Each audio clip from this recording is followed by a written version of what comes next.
ตอนนี้ข่อยอยู่ถ้ำจังสำหรับวิดีโอถ้ำจังนี่ข่อยสิเป็น2 EP เด้อ EP ที่1แม่นข่อยสิรีวิวหน้าถ้ำนี่และส่วน EP ที่2แม่นข่อยสิรีวิวการเข้าถ้ำจังนี่เป็นหนึ่งในสถานที่ท่องเที่ยวที่ค่อนข้างที่จะมีชื่อเสียงหลายอยู่ในบางเวียงนักท่องเที่ยวไผก็ตามที่มาบางเวียงก็มักจะมาลิ้นมาเที่ยวมาเบิ่งถ้ำจังเป็นอันดับต้นๆของเมืองบางเวียงเลยเข้ามานี่จะได้ซื้อปีเข้ามาเด้อแต่กี้หันมันจะมีขวาข้ามแต่ว่าขวามันหันหักแล้วน่าจะหักตอนน้ำท่วมและปัจจุบันนี้แม่นได้ขี่เป็นเรือแพข้ามมาแล้วก็มีพนักงานเก็บปีอยู่ฝั่งนี้อีกย่างเข้ามาทางในนี่จะมีบอนลอยน้ำเขาจะปรับปรุงใหม่เลยเด้อคอยบอกเลยว่าโคตรงามใสขนาดน้ำนี่โคตรเย็นห้านอาหารนี่ก็มีหลายอย่างให้เลือกกินสระน้ำนี่มีฮอตสลิงให้ขี่เด้อเป็นสลิงโหนแล้วก็โดดลงน้ำนะแล้วก็อันที่ตื่นเต้นที่สุดก็คือขึ้นไปโดดน้ำอยู่ยอดปลายไม้แบบนี้เลยแล้วก็โดดลงมาโคตรตื่นเต้นความรู้สึกคือกับตกตึกเลยคือกับตกต้นไม้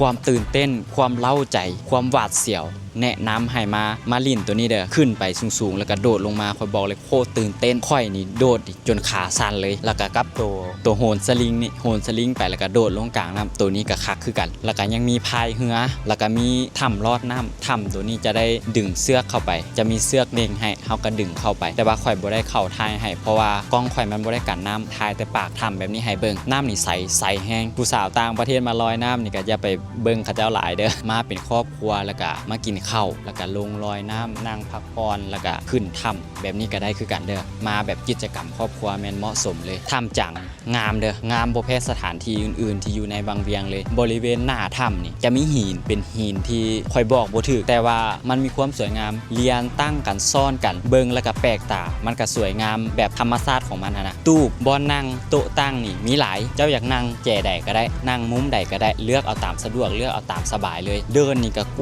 ว้างขนาดลูกหลานสิแล่นลิ้นนี่ก็สบายมีแต่ว่าถ้าว่าสิลงน้ำลิ้นน้ำก็เบิ่งเอาเด้อลูกหลานทรัพย์สินอีหยังก็เบิ่งเอาระมัดระวังเอา